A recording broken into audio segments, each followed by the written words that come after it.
ఓం నమ శివాయ. శివాయ గురవే నమ. శ్రీకృష్ణ పరమాత్మనే నమ. భగవద్గీత గురించి మనం మాట్లాడుతున్నాను.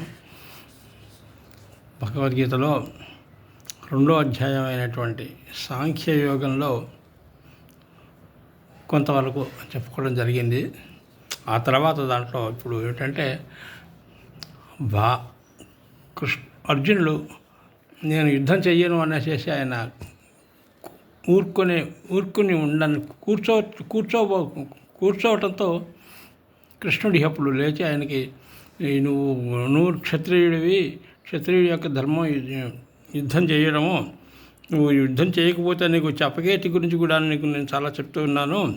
ఇప్పుడు నీకు యోగాన్ని గురించి అంటే కర్మయోగం, కర్మ ఎలా చేయాలి, కర్మ ఏ విధంగా చేస్తే దాని యొక్క ఫలం ఎలా ఉంటుంది అనేటువంటి దాని గురించి నీకు నాకు కొంత మాటలు చెప్తాను నీకు. దానికి ముందుగా అసలు యోగం అంటే ఏమిటి అంటే, యోగం అంటే ఇంతకుముందు నీకు లేనిది ఇప్పుడు నీకు వస్తే, నీకు లభిస్తే దాన్ని యోగం అంటాము. క్షేమం అంటే ఆ వచ్చినటువంటి దాన్ని నువ్వు సంరక్షించుకునేటువంటి పరిస్థితి యోగం, క్షేమం. ఈ యోగాన్ని క్షేమాన్ని రెండు కూడా భగవంతుడు నేనే తీసుకుంటాను అని చెప్పనేసి తర్వాత చెప్పాడు ఒకసారి. యోగక్షేమం వహామ్యహం అని చెప్పనేసి ఆయన అన్నాడు. అలా ఆ విషయాన్నే ఇప్పుడు చెప్తున్నాడు. నువ్వు యుద్ధం చేయడం అనేటువంటిది క్షత్రియుడిగా నీ కర్తవ్యం అని చెప్పాం కదా. కాబట్టి ఆ యుద్ధం చేయటం అనేటువంటిది కనుక నువ్వు ఇప్పటిదాకా సాంఖ్యంలో చెప్పావు. అంటే ఏ రకంగా నువ్వు మామూలుగా ఎలా అపకీర్తి వస్తుంది, నీవు క్షత్రియుడిగా నువ్వు చేయవలసిన ఆవశ్యకత గురించి నీకు చెప్పాను. ఇప్పుడు నీకు కర్మయోగాన్ని గురించి చెప్తున్నాను. యోగం ఎలా ఉంటుంది అంటే, కర్మణ్యేవాధికారస్తే మా ఫలేషు కదాచన మా కర్మఫలహేతుర్భూ మాతో సంగస్వ కర్మని. కర్మ చెయ్యటం వాళ్ళకే నీ చేతిలో ఉంది. దాని యొక్క ఫలాఫలాల గురించి నువ్వు ఇప్పుడు ఆలోచించగలవు. ఎందుకంటే ఈ ప్రతి కర్మ ఏ కర్మ ఏ కర్మ చేసినా కూడా ఆ కర్మకి సంబంధించినటువంటి ఫలం వాళ్ళకి తప్పకుండా లభిస్తుంది. లభించడం అనేటువంటిది, ఒకవేళ ఆ కర్మఫలాన్ని నువ్వు పూర్తిగా అనుభవించలేని స్థితి కనుక ఉన్నట్లయితే ఆ ఫలాన్ని అనుభవించడం కోసం మళ్ళీ ఇంకో జన్మ కూడా ఎత్తాల్సి వస్తుంది. ఒక పునర్జన్మ ఎత్తడం అనేటువంటి కారణం ఇదే. ఎందుకంటే మనం చేసినటువంటి కర్మఫలాలను అన్నింటినీ కూడాను మనం అనుభవించడానికి ఈ కాలం సరిపోదు అనుకుంటే అప్పుడు ఏమవుతుందంటే భగవంతుడు మళ్ళీ ఆ కర్మఫలాన్ని అనుభవించడానికి వీలైనటువంటి అవసరం అనుకూలంగా ఉండేటువంటి ఒక జన్మని నీకు మళ్ళీ ఇస్తూ ఉంటాడు అనమాట. అందువల్ల ఫలాలని గురించి నువ్వు ఆలోచించకుండా యుద్ధం చేయమనేసి ఆయన చెప్పాడు. తర్వాత ఈ కర్మయుగంలో ఏం చెప్పాడంటే, కర్మ అనేటువంటిది అసలు ఎట్లాగా నిన్ను ఫలిస్తుంది అనేటువంటిది, అసలు కర్మఫలాల్ని గురించి ఆలోచించకుండా కర్మ చేయడం అనేటువంటిది ఎలా కుదురుతుంటే అది కుదరాలి, అలా చేయాలి. ఎందుకంటే అలా ఏ కర్మ చేయకుండా ఉంటే వాడు జడుడుగా ఉంటే దాని వ్యవహారం వేరు, వాడితో తమోగుణంలోకి వెళ్ళిపోతాడు. అందువల్ల కర్మ చేయవలసిందే, కానీ ఆ చేసే కర్మ నీకు సంఘాన్ని నీకు అంటుకోకుండా ఉండాలి. అంటే ఎలా చేయాలంటే, ఈ కర్మ ఇది ఈశ్వరాధీనంగా నేను చేస్తున్నాను, ఇది నేను చేయవలసిన కర్తవ్యంగా నేను చేస్తున్నాను, కానీ దీనివల్ల ఫలాఫలాలతో నాకేమీ సంబంధం లేదు, ఫలాల గురించి నేను ఆలోచించను అని అనుకుని ఒక కర్తవ్య బుద్ధితో కనుక నువ్వు కర్మ చేసినట్టయితే ఆ కర్మ నిన్ను అంటదు అని చెప్తున్నాడు అనమాట. కాబట్టి ఏంటంటే, యోగస్థ కురు కర్మాణి సంగం త్యక్త్వా ధనంజయ సిద్ధ్యో సమోభూత్వ సమత్వం యోగ ఉచ్యతే. కాబట్టి సమం, లాభం వస్తుందా లేకపోతే జయం వస్తుందా నష్టం వస్తుందా అనేటువంటివి ఏమీ లేకుండా ఆ కర్మ యొక్క ఫలం మీద నీకు ఏ రకమైనటువంటి అభిలాషని పెట్టుకోకుండా, ఫలం యొక్క ఆపేక్షను పెట్టుకోకుండా నువ్వు చేస్తూ ఉన్నట్టయితే ఆ కర్మ అప్పుడు అది సమబుద్ధిగా ఉంటుంది. ఆ యోగం వల్ల నీకు ఏ రకమైనటువంటి పునర్జన్మ వచ్చేటువంటి అవకాశం కానీ ఏ రకమైనటువంటి ఫలం నీకు లభించే అవకాశం లేకుండా ఉంటుంది. కాబట్టి సమబుద్ధిగా ఉండి నువ్వు ఈ యుద్ధాన్ని నువ్వు చేయమని చెప్తున్నాడు అనమాట. కర్మజం బుద్ధియుక్త హి ఫలం త్యక్త మనీషిణ జన్మబంధ వినిర్ముక్త పదం గచ్చంత్యనామయం అంటున్నాడు అనమాట. అలాగే తర్వాత ఏం చెప్తాడంటే, అసలు ఈ కర్మ యొక్క ఫలాన్ని మనం అనుభవించాలి అనుకోకుండా ఉండడమే బంధమోచనం. కర్మ అనుభవించకుండానే నువ్వు దాన్ని చేయమంటున్నాడు. ఇప్పుడు ఆయన స్థితప్రజ్ఞశక అర్జున వాచ. ఇప్పుడు అర్జునుడు అడుగుతున్నాడు, ఇలా నువ్వు చేయమంటున్నావు, రెండు ఈ ఫలం వచ్చినా రాకపోయినా రెండు కూడా నువ్వు పట్టించుకోక అని చెప్తున్నావు కదా. ఇలాంటి స్థితప్రజ్ఞశక భాష సమాసిత కేశవ స్థితధీ కిం ప్రభాషిత కిం ఆసీత వ్రజేత కిం. ఓ కేశవ, ఈ స్థితప్రజ్ఞుడు నువ్వు చెప్పినటువంటి వాడు ఎలాంటి నిష్ఠలో ఉంటాడు? లోకంతో సంబంధం లేకుండా ఊరికనే పూర్తిగా నిర్వికల్ప సమాధిలో మునిగిపోయి ఉంటాడా, లేకపోతే మళ్ళాగానే తిరుగుతుంటాడు? ఎట్లా వీడు ఒక వ్యక్తి వీడు చిత్తప్రజ్ఞుడు అనేటువంటి విషయాన్ని మనం ఎట్లా గుర్తించగలుగుతాము అని చెప్పని చేసి అడుగుతున్నాడు. దానికి శ్రీ భగవాను వాచ ప్రజహాతి యథా కామాన్ సర్వాన్ పార్థ మనోగతాన్ ఆత్మన్యేవాత్మనాథ స్థితప్రజ్ఞస్తదోచ్యతే. స్థితప్రజ్ఞుడు ఎవడైతాడంటే మనసులో ఇహలోకము పరలోకము సుఖము అనేటువంటి అపేక్షల గురించి ఏ విధమైనటువంటి కోరికలు లేకుండా ఎవడు ఒక సహజమైన స్థితిలో ఒక ఆత్మానందంలో ఉంటాడో అలాంటి వాడిని స్థితప్రజ్ఞుడు అంటారు అని చెప్తున్నారు అన్నమాట. ఇహముత్రార్థ ఫలభోగ అపేక్షయే చిత్త చాంచల్య హేతువు అని చెప్పి ఆయన కూడా ఆయన చెప్పాడు. దుఃఖేషు అనుద్విగ్నమనాః సుఖేషు విగతస్పృహాః వీతరాగ భయక్రోధః స్థితధీర్మునిరుచ్యతే. ఒక దుఃఖ సంబంధమైనటువంటి ఒక ప్రసంగం కానీ ఒక దుఃఖ సంబంధమైనటువంటి ఒక విషయం జరిగినప్పుడు దాని గురించి చిత్తక్షోభ చాలా విపరీతంగా దాని గురించి మనసులో దుఃఖాన్ని అనుభవించటం అనేటువంటిది లేకుండా ఉండటము, అది అలా జరగాల్సి ఉంది, జరిగింది. అలాగే సుఖాలు ఏదన్నా ఒక ప్రాప్తించినప్పుడు నీకు ఒక చక్కగా హాయిగా బండి నడిచిపోతుంది, చాలా సుఖంగానే ఉంటున్నాను అనుకున్నప్పుడు కూడా అయ్యో నేను చాలా సుఖంగా ఉన్నాను అనేసి కూడా అనుకోకుండా సుఖాన్ని కానీ దుఃఖాన్ని కానీ రెండు కూడాను, ఆ దుఃఖం వచ్చినప్పుడు చాలా కుంగిపోవటము, సుఖం వచ్చినప్పుడు మహా ఆనందపడిపోవటం, ఈ రెండు కూడా లేకుండా ఎప్పుడు ఒకే రకంగా ఉండేటువంటి వాడు, సమబుద్ధి కలిగి ఉండేటువంటి వాడిని స్థితప్రజ్ఞుడు అంటారు. స్థితప్రజ్ఞత్వం యొక్క విషయాన్ని ఇది ఎలా ఉంటుందంటే, ఈశ్వరుడి నియమమైనటువంటి కర్మస్తోత్రాన్ని విశ్వసించే వాళ్ళు ఏమనుకుంటారు? అవశ్యం అనుభక్తవ్యం కృతం కర్మ శుభాశుభం. కర్మ యొక్క ఫలాన్ని ఎలాగైనా ఎవడు చేసినటువంటి కర్మని వాడు అనుభవించవలసిందే. కాబట్టి ఆ అనుభవాన్ని మనం ఇదివరకు ఏం చేసామో మనకి తెలియదు. కాబట్టి ఇప్పుడు వచ్చేటువంటి సుఖం కానీ దుఃఖం కానీ కష్టం కానీ నష్టం కానీ లాభం కానీ ఏదైనా కూడాను మనం ఎదురు చేసినటువంటి కర్మ యొక్క ఫలమే అని అనుకుంటే నీకు దాని గురించి ఆలోచన ఉండదు. ఎందుకంటే అది మనం చేసాము, ఇప్పుడు అది వచ్చింది, దాన్ని మనం అనుభవిస్తున్నాము. నేను ఇలాంటి జ్ఞాననిష్ట కనుక ఇలాంటి నిష్ట కనుక ఉన్నట్టయితే వాడికి భయకారణం ఏమీ ఉండదు అనేసి అనమాట. దేని ఎందు అనురాగం లేక సుఖ దుఃఖ సంఘటనలు సంభవించినప్పుడు పొంగు కుంగులు లేకుండా ఉండే వాళ్ళ బుద్ధి స్థిరమైనటువంటిది అనేసి చెప్తున్నాడు. ఇది ఎలా ఉంటుందంటే, తాబేలు ఉంటుంది, దానికి ఏదన్నా ఒక ఇది వచ్చింది అనుకున్నప్పుడు, ఒక శత్రువు ఏదన్నా ఒక దాని మీద ఇది చేస్తాడు అనుకున్నప్పుడు అది ఏం చేస్తుంది? మొత్తం దాని శరీరంలో తల కాళ్ళు అన్నీ కూడా లోపల ముట్టేసేసుకుని ఆ డిప్ప కిందకి ఉండిపోతుంది. అప్పుడు దానికి ఏ సుఖం గురించి ఏ సుఖాల గురించి ఏ భయాన్ని గురించి ఏమి ఉండదు. అంటే ఏ వచ్చినా కూడా ఆ పైన పడుతుంది, ఆ పైన ఉన్నటువంటి డిప్ప మీద పడుతుంది తప్పించి దానికి ఏమీ కాదు. అది ఆ విధంగా మన ఇంద్రియాలని విషయ సుఖాల నుంచి కానీ విషయ కష్టాల నుంచి విషయాల గురించి దాని గురించి ఈ పక్కకి జరిపేసేసుకుని స్థితంగా ఉండేటాడు వాడిని స్థితప్రజ్ఞస్యుడు అంటాడు అన్నమాట. అలాగే విషయా వినివర్తంతే నిరాహారస్య దేహినః రసవర్జ్యం రసోప్యస్యం పరం దృష్ట్వా వివర్త్వతే. ఇప్పుడు ఎలా ఉంటుందంటే, ఒక సర్కస్లో ఉండేటువంటి జంతువులు ఉంటాయి. ఆ జంతువుల్ని వాడు ఎలా లోపరుచుకుంటాడు? వాడు దానికి ముందు సరైనటువంటి ఆహారం లేకుండా వాటిని నిరాహారంగా వాళ్ళని ఉంచడం వల్ల వాటిల్లో ఉండేటువంటి క్రౌర్యము అదంతా కూడా పోయి అవి ఏమీ చేయలేక నిస్సహాయంగా ఉన్నట్టుగా అలా ఉండిపోతూ ఉంటాయి. అలాంటి స్థితిలో దాని మనసు దాని కంట్రోల్లోకి తీసుకుని దానికి వాడి చేత ఏం చేయించాలనుకుంటాడో అట్లాంటివన్నీ కూడా వాళ్ళు అప్పుడు దాని చేత చేయిస్తాడు. ఎందుకంటే అది ఏ రకమైనటువంటి ఆలోచన ఉండకుండా అది ఒక ఆకలి గురించి తప్ప ఏమీ లేకుండా ఇది చేస్తే నాకు అది ఆహారం వస్తుందేమో అని వాడు చెప్పినట్టుగా చేస్తూ ఉంటుందన్నమాట. పెద్దవాళ్ళంతా కూడా మహనీయులైనటువంటి వాళ్ళంతా కూడాను ఉపవాసం చేయటం అనేటువంటి, అసలు ఉపవాసం అనేటువంటి మాటకే భగవంతుడికి సమీపంగా ఉండటం అని. ఉపవాసం అనగానే అన్ని తిండి తిప్పలు మానేసేసి ఏమీ తినకుండా ఉండటం అనేటువంటిదని కాదు అర్థం. ఉపవాసము అనేటువంటి దాంట్లో భగవంతుడి దగ్గరగా సమీపంలో ఉండడం అంటే భగవంతుని గురించి ఆలోచిస్తూ ఉండడం అనేటువంటిది అనమాట. భగవంతుని మీద మనసు నిలపడానికి ఇది ఉపయోగపడుతూ ఉంటుంది అనమాట. యతతో హ్యపి కౌంతేయ పురుషస్య విపశ్చితః ఇంద్రియాణి ప్రమాదిని హరంతి ప్రసభం మనః తాని సర్వాణి సంయమ్య యుక్త ఆసీతమత్పరః వశే హి యస్యేంద్రియాణి తస్య ప్రజ్ఞా ప్రతిష్ఠిత. కాబట్టి ఏంటంటే అన్ని విషయాల మీద నుంచి కూడా వాటిని మనసుని వెనక్కి లాక్కుని ఆ మనసుని ఈశ్వరాయుత్తం చేసినట్టయితే వాడు జితేంద్రియుడిగా ఉండి వాడు చిత్తప్రజ్ఞుడిగా ఉంటాడు అనేసి కూడా చెప్తున్నాడు అనమాట.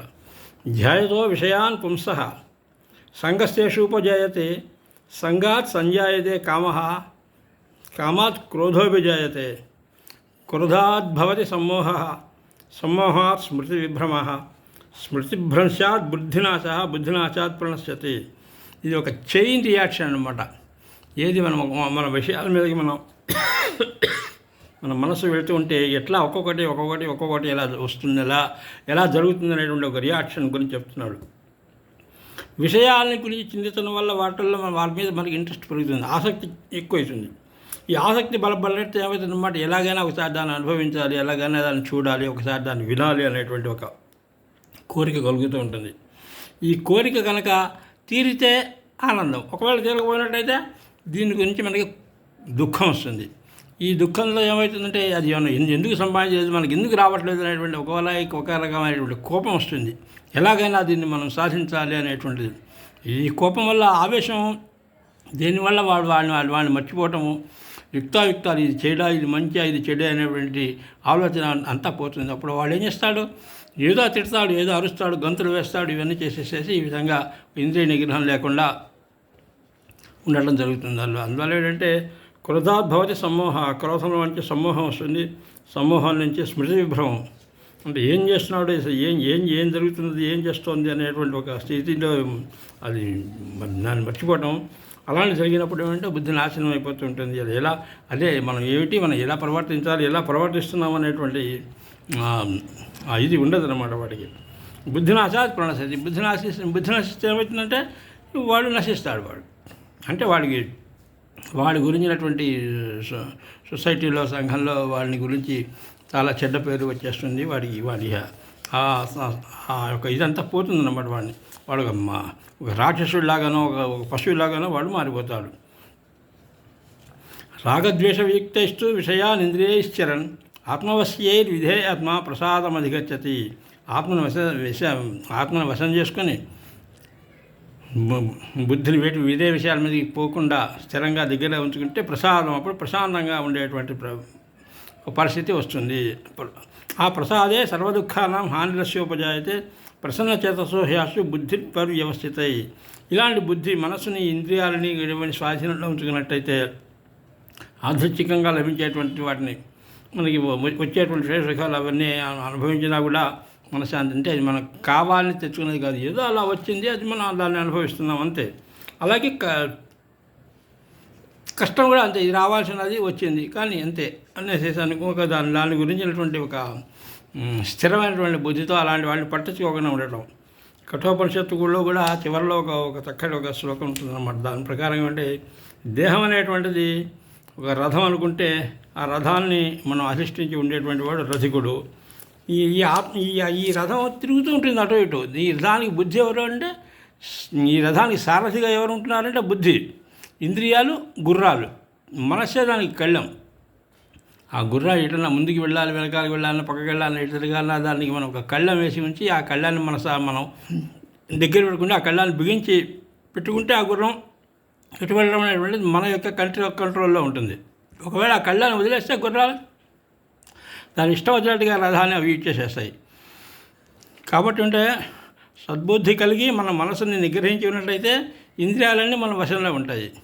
బుద్ధి అలా కాకుండా బుద్ధి దుష్టమైనట్టయితే కామవాసనాపూరితమై మనోనిగ్రహం లేకపోతే ఇంద్రియాలు స్వేచ్ఛా విహారం చేస్తాయి. కాబట్టి ఈ చిత్తశుద్ధి, ఇంద్రియ నిగ్రహం, ఈ రెండు కూడా మనశ్చంచలాన్ని నిర్మూలించి చేసినట్టయితే మనసు ప్రశాంతంగా ఉంటుంది అనేసి అన్నాడు. అదే త్యాగయ్య గారు కూడా శాంతము లేక సౌఖ్యము లేదు అంటూ ఆయన ఒక చక్కటి కీర్తన కూడా రాశాడనమాట. కాబట్టి ఈ బుద్ధిని జాగ్రత్తగా బుద్ధిని మనసుని ఎక్కడికి వెళ్లకుండా జాగ్రత్తగా పట్టుకుని ఉంచి దాన్ని భగవంతుడి మీదకి కేంద్రీకరించినట్లయితే అది ఏ రకమైనటువంటి అనిశ్చయటువంటి స్థితిలో లేకుండా ఉండి అది చక్కగా ప్రశాంతంగా ఉండి అప్పుడు మనం మనసు ఒక ఆనందాన్ని అనుభవిస్తూ ఉంటాడు. దాన్ని బ్రహ్మానందం అని అనుకో ఏమన్నా. యా నిశా సర్వభూతానాం తస్యాం జాగ్రత్త సంయమి యశ్యాం జాగ్రత్త భూతాన్ని సా నిశా పశ్యతో ముని. మిగిలిన భూతజాలన్నిటికీ కూడాను అంటే మిగిలిన అన్నిటికీ కూడా ఏ విధంగా ఒకటి రాత్రిపూట ఉంటుందో అప్పుడు జితేంద్రుడైనటువంటి వాడు యోగి పట్టపగల్లాగా వాడు కూర్చుని దాన్ని గురించి ప్రశాంతంగా ఆలోచిస్తూ ఉంటాడు. అలాగే సమస్త భూతాలు కూడా ఏది పగలో అంటే ఏది అందరూ కూడా వాటి తిరిగి చేస్తూ హడావిడిగా తిరుగుతూ వాళ్ళకి కావాల్సినటువంటి వాటి గురించి వాళ్ళు తిరుగుతూ వాళ్ళకి వాళ్ళ జీవనం నడవడానికి అవసరమైనటువంటి పనులు చేసుకుంటూ ఆ విధంగా ఉంటాడు. అలాంటప్పుడు యోగి ఒక వాళ్ళు రాత్రిగా ఉంటాడు. అనగా అజ్ఞానాంధకారంలో ఉండే జీవులకి ఆత్మానుభూతి లేకపోవడం వల్ల ఆత్మ విషయంలో వాళ్ళు నిద్రిస్తూ ఉంటారు. అంటే అసలు ఈ ఆత్మ అనే ఆత్మ ఒకటి ఉంది, అది ఒక బుద్ధి ఉంది. ఈ బుద్ధిని మనం ఉపయోగించి జాగ్రత్తగా ఉండాలి అనేటువంటి ఏ రకమైనటువంటి ఇది లేకుండా వాళ్ళు ఇష్టం వచ్చినట్టుగా సందేశం ఉంది. ఏది కనిపిస్తే దాని వెళ్ళటము, ఇది చేయాలనుకుంటే అది చేయడము, ఈ విధంగా ఉంటుంది అన్నమాట వాళ్ళ పరిస్థితి. కానీ స్థితప్రజ్ఞుడు అనేటువంటి వాడు ఆత్మస్థుడు కాబట్టి వాడు ఏమిటంటే చాలా జాగ్రత్తగా ఉండి ఈ ప్రపంచ విషయాల్లో వాళ్ళు నిద్రావస్థలో ఉంటారు అనమాట. ప్రపంచంలో విషయాలను ఏమీ పట్టించుకోకుండా ఉండడం అనేటువంటి విషయంలో ప్రపంచం విషయంలో వాళ్ళు నిద్రావస్థలో ఉంటాడు. కానీ మన మామూలు మన సామాన్య జీవులంతా కూడా ప్రపంచ విషయాల్లో ఎక్కువగా మెలకువగా ఉండి ఈ బుద్ధి ఉపయోగించడం దగ్గరికి వచ్చేటప్పటికీ వాళ్ళు అసలు ఏమీ పట్టించుకోకుండా ఏమీ తెలియకుండా ఉంటారనమాట. అపూర్యమాణమచల ప్రతిష్టం సముద్రమాపహ ప్రవిశంతి యద్వత్ తద్వత్ కామాయం ప్రవిశంతి సర్వే శశాంతి మాప్నోతి నా కామకామి. ఇప్పుడు సముద్రం ఉన్నది, నది జలాలతోనూ వర్షాలతోనూ అది ఎప్పుడూ నిండుతూ ఉంటుంది. అయినప్పటికీ కూడా అది ఎప్పుడూ ఒకే రకంగా హాని వృద్ధులు ఏమి ఉన్నట్టుగా ఉండదు. సముద్రానికి వరద రావడం ఉండదు. ఒక నదికి వరద వస్తుందేమో కానీ సముద్రానికి వరద రావడం అనేటువంటి ఉండదు కదా. ఇప్పుడు కూడా ఒకే రకంగా ఉంటుంది సముద్రం. ఎన్నో నదుల యొక్క జలాలు కలుస్తూ ఉంటాయి, ఎంతో వర్షం పడుతూ ఉంటుంది, ఆ వర్షం వల్ల ఎంతో కలిసి ఉంటుంది. అయినా కూడా సముద్రం ఎప్పుడు కూడా ఒక అచలంగా ఒక పద్ధతిగా ఒక స్థిరంగా ఉంటుంది తప్పిస్తే ఇంకా ఏ రకమైనటువంటి అందులో దానికి వరద రావడం ఎక్కువగా విపరీతంగా పొంగటం అది ఉండదు. అంటే ఒక పౌర్ణమి రోజుల్లో కొంచెం ఎక్కువగా అలలు వస్తున్నట్టుగా అంత అల్లకల్లంగా ఉన్నట్టు కనిపిస్తున్న లోపల ఉండేటువంటి సముద్రంలో మనకి ఒడ్డు కనిపించేటువంటి చోట మటుకు ఇలాంటి చాలా ఇప్పుడు కూడా చాలా చంచలంగా ఉన్నట్టుగా కనిపిస్తుంది సముద్రం. కానీ చాలా లోపలికి వెళ్ళిన చోటటువంటి సముద్రం లోతు పెరుగుతున్న కొద్దీ చాలా గంభీరంగా ప్రశాంతంగా ఉంటుంది అన్నమాట సముద్రం. కాబట్టి ఎవడు కోరికలన్నింటినీ వదిలేసేసి నిరపేక్షుడై అహంకారం మమకారం అనేటువంటి ఏమీ లేకుండా ఉంటాడో వాడు శాంతిగా ఉంటాడు, పరమశాంతిగా ఉంటాడు. ఏషా బ్రాహ్మణస్థితి పార్థ నైనాం ప్రాప్య విముహ్యతి స్థిత్వాస్యామంతకాలేపి బ్రహ్మ నిర్వాణముచ్యతి. దీన్నే బ్రాహ్మణస్థితి అంటారు. ఈ స్థితిలోకి ఒకసారి వచ్చినటువంటి వాడు మళ్ళీ వాళ్ళ మోహంలో మునిగిపోవటం, భ్రమంలో వెళ్ళిపోవడం అనేటువంటిది ఏమీ ఉండదు. కాబట్టి ఆ విధంగా నువ్వు అలా విధంగా ఉండి నువ్వు అన్ని విషయాన్ని యోగాన్ని, క్షేమాన్ని, లాభం ఇవన్నీ కూడా నాకు వదిలేసేసి అంటే భగవంతుడిని నా మీద నాకు వదిలేసేసి నీ కర్తవ్యంగా నువ్వు ఈ యుద్ధాన్ని నువ్వు చేసి యుద్ధంలో నువ్వు జయాన్ని పొందు అని చెప్తున్నాను అన్నమాట.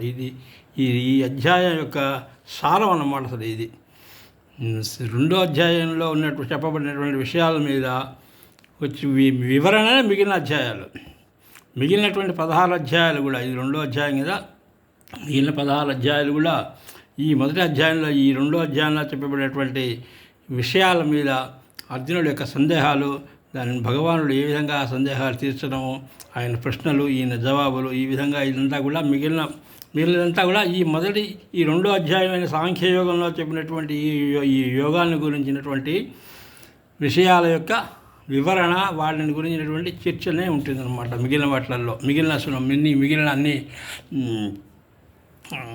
అన్ని యోగాల్లోనూ అంటే మిగిలిన అన్ని అధ్యాయాల్లో కూడా అదే ఉంటుందన్నమాట. నిత్య వస్తువు ఏది నిత్యమైంది, ఏది అనిత్యమైనటువంటి వివేకాన్ని దాన్ని బాగా చర్చించి శాశ్వత సుఖాన్ని అభించేటువంటి వాడు ఏ విధంగా ఉండాలి, ఆత్మవస్తువుని ఏ విధంగా పొందాలి అనేటువంటి విషయంలో భగవంతుడు యొక్క ఉపదేశం ఈ రెండో అధ్యాయం తర్వాత నుంచి ఏమిటన్నమాట కర్మయోగం అని జ్ఞానయోగం అని ఇవన్నీ కూడా ఉన్నాయి. వీటిని వేదాంత పరిభాషలో దీన్ని ముముక్షుత్వము ఇహముత్ర ఫలభోగ విరాగం అని చెప్తూ ఉంటారు. మన శాస్త్రీయ పరిభాష వదిలేసేసి మామూలు భాషలో ఈ భగవంతుడు ఈ విషయం ఇవన్నీ కూడాను తాత్విక సిద్ధాంతాలన్నీ కూడాను ఈ తర్వాత ఉన్నటువంటి యోగాల్లో మనకి చెప్తూ ఉంటాడు చాలా తేలిగ్గా. అనిత్యమైనటువంటి దాన్ని వదిలేసేయడము, నిత్యమైనటువంటి దాన్ని ఆశ్రయించడం అనేటువంటిది మనుషుల యొక్క కర్తవ్యము అని చెప్పనేసి దీన్ని ఆయన చెప్పాడు. దాన్నే విశదీకరించడం విషయంలో దానిలో అర్జునుడికి వచ్చిన సందేహాలను తీర్చడంలోనే ఆయన యొక్క ఈ మిగిలిన భగవద్గీత మిగిలిన అధ్యాయాలన్నీ కూడాను చర్చించబడతాయి. మిగిలిన వాటిల్లో ఇది జరుగుతుంది. శమాది సుగుణములను అలవర్చుకొని కర్తవ్యాలను నిర్వహించడం మనసును ఆత్మయందు లేక ఈశ్వరుడు యందు లగ్నమూర్చుట చేతనే మనకి పరమపదము సుఖము శాంతి లభిస్తాయి అనేసి చెప్తున్నాడు అనమాట.